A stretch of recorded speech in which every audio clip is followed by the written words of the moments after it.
Good morning and welcome back to a new video. Today also happens to be harvest day. To be honest, it's actually harvest day number 2 because today we're gonna be harvesting the white grapes. Earlier this week we harvested the red grapes and took that off to the co-op, to the winemaker, and I had a really good day. It was an exhausting day. It was incredibly long. I got up at 5 a.m. that morning in the darkness. I had my floodlights on, and by 7 I had one of my trusty helpers show up, the guy that always does the strimming for me, and he came to help me. I was so excited, and a little while later I had a super surprise from 2 of my friends here.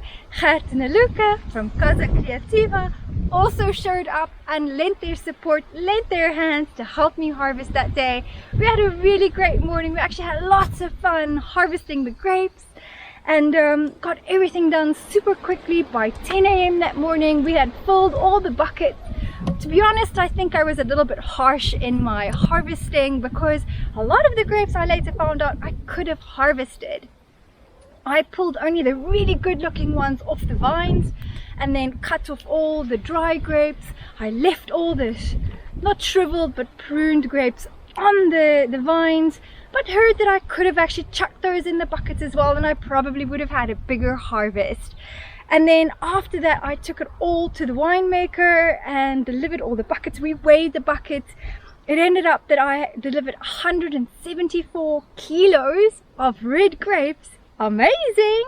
And this may yield about 55 to 70 bottles of wine in 6 to 8 months time when I can collect the liquid. What I'm thinking is also to acquire some oak barrels and then mature the wine a little bit longer in the oak barrels. We'll see, because it's quite a sweet wine. The grapes are incredibly sweet and it delivers a very plum-like, very berry-like flavor. Very robust but quite sweet, so I have a feeling that the oak may deliver an additional sweetness, and I don't particularly want it to be sweet, so I'm going to investigate something else that may cut that sweetness and add a little bit more acidity and complexity to the final taste of that wine. We'll see. Never done this before, it's completely experimental. We'll see where we end up. So today is the second harvest day. It is Friday, so it's a couple of days later. Harvesting the whites, as I said, because we felt like we didn't want to let this go to waste, and the winemaker suggested that we can make something called aguardente. Aguardente is like a very clear liquid. It's a spirit. It looks like water. If you had to pour it and drink it, you would get a bit of a surprise because it's got quite a bit of a punch. In South Africa, I feel like it would be similar to something called Bitblitz, so you will know, or it tastes a bit like a Grape because it's got a beautiful wine flavor, a beautiful wine aftertaste. And I think my white grapes will actually, sorry, Tobias is down here, and I think my white grapes will be perfect for it because my white grapes are super sweet. Again, if you're South African watching this channel, they taste like hanepoot, so you would know. Again, as I have no winemaking experience, I don't want to delve into the world of winemaking with any of my grapes, which is why I'm using a winemaker to do this for me. So this year, no white wine, but hopefully we can make some aguardente, and also from the aguardente we may make a liqueur called Jeropiga. Watch this space. I'll take you with me on today to see what we're going to do with the white grapes. Thank you for watching. Hello and welcome. I'm Christine, an expat originally from South Africa. I moved to Portugal in October of 21, and I started my journey in search of my forever farm in Portugal. This is my adventure as a solo expat on a farm in Central Portugal with my 2 fur kids, Shakti and Shiva. I've never owned or lived on a farm, but I moved to Portugal in the hope of fulfilling a lifelong dream in finding an open space, subsistence farming, and a safer, better life. Now that we have found our farm, the second stage of our journey begins. I have to figure out farm life while renovating an agricultural structure to make it habitable and turn it into a comfortable home for me and my fur kids. Follow along our journey. This is Girl Meets Farm.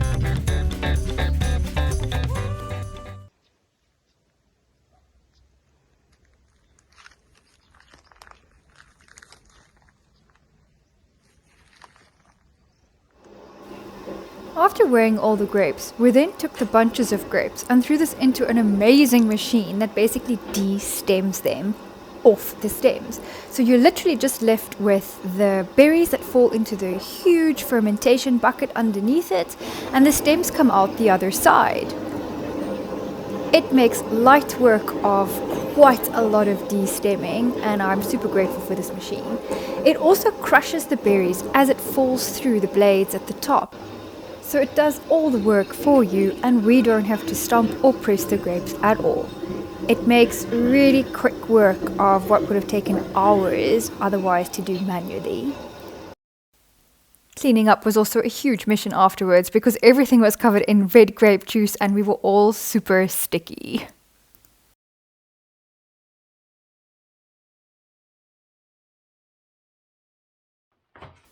Our winemaker Lawrence now has to make sure that the temperature in the room stays below an even 35 degrees Celsius so that the grapes don't spoil. He has to keep it covered so that no flies or other insects get into the wine and spoil it. He then has to, on a daily basis, press down the grapes to make sure that the yeast spreads throughout the juice liquid. And also because the grape skins hold the richer pigment coloration. So pressing it down also releases additional flavor and coloration into the final product. He has to measure the sugar contents of the juice every day as well, or every few days, as the amount of sugar fermented will determine the eventual wine's alcohol levels.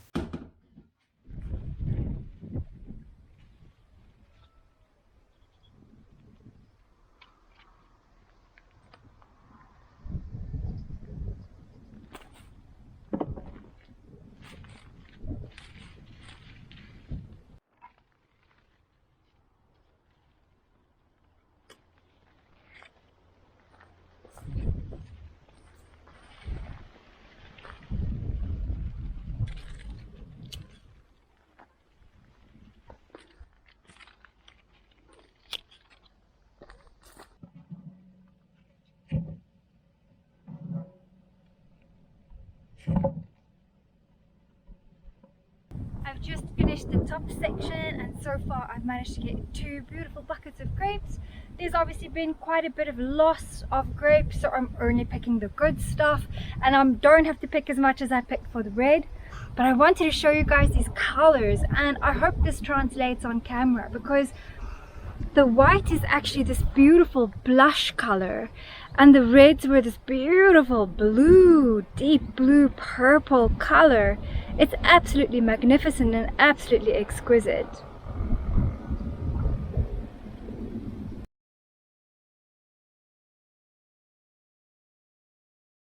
Not as much as the red, but still a decent haul. And to be quite honest, I just got really tired. There is still some grapes on the vines. I'll use them as eating grapes then. So 5, more or less half bucket, some fuller than others.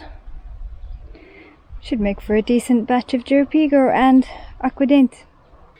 So I've just arrived, and this is Lawrence. Hello. I'm with Lawrence from the Kilo Permaculture Farm, and I've just dropped off my white grapes today. And today, Lawrence is also going to be our winemaker, so this is super exciting. But today, he's going to show us how to make Jeropiga from the white grapes. Amazing. Lawrence, do you want to say a couple of words about the process, or just take us through what you're going to do? Sure, yeah. Let's go and have a look at the equipment, cool. And then I'll show you. So we're going to make white Jeropiga with your grapes, it's just going to be the first thing we have to do is turn the grapes into grape juice. Okay. And to do that, normally you have a press, but we don't have one, so we're going to do it by hand. Yeah. So we have to wash our hands. When we have the grape juice, and this is water, or is this? No, so this is aguardent. Aguardent, okay, cool. So this is made from the leftover grapes after the fermentation. Perfect. For making wine. So this is from last year. So we're going to get the grape juice and put it into this 30 litre tank, and we're going to put aguardent in here. Okay. And normally a ratio is about 3 grape juice to 1 aguardent. Okay, Or if you want it it, quite strong. yeah, but if you want it weaker and sweeter, you put 4 grape juice to 1 aguardent. Okay. In fact, you can just make it however you want. Okay, so it's like trial and error, just tasting Yeah. what you get. We're going to just see how we go. And then after about a week, all the sediment will drop to the bottom. Okay. And then we'll siphon all of the liquid into this one, Yeah. into a clean tank, and leave that for another week. And any further sediment will drop down. Okay. And then we'll have clean Jeropiga in there. And then we'll siphon that into a bunch of bottles. So you need to find some bottles. Yes. And then we'll drink it. Want to try some? Super. So this is the end result, and this is of white grapes, you Yeah. said? Okay, super. Well, My cheers. friends, yeah. Mm. Oh, I can't wait. Cheers. Thank Cheers, you. let's do it. Cool, let's do it. We had to pluck all the grapes by hand this time as we didn't have the de-stemmer. So what we thought was going to be a half an hour process ended up taking a couple of hours. De-stalked by hand, stalks in one bucket. We managed to get of the 5 buckets of grapes, 2 buckets like this, completely de-stalked, just grapes. Now it has to go through we have to juice it, take it through a sieve, and then we can use it as Jeropiga. We thought the juicer would be faster than crushing by hand or stomping by foot, but it wasn't, and stomping and crushing just led to a huge mess, so we stuck with the juicer. Using Lawrence's formula, we poured 3 saucepans full of grape juice against 1 saucepan full of aguardiente to make our mixture.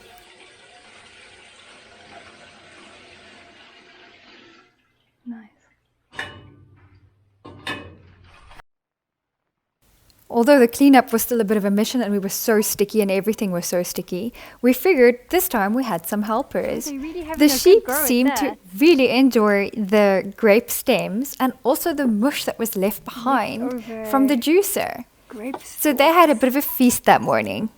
Nice little feast for the sheep. He's young, he's like 9 months. Tim, he's beautiful.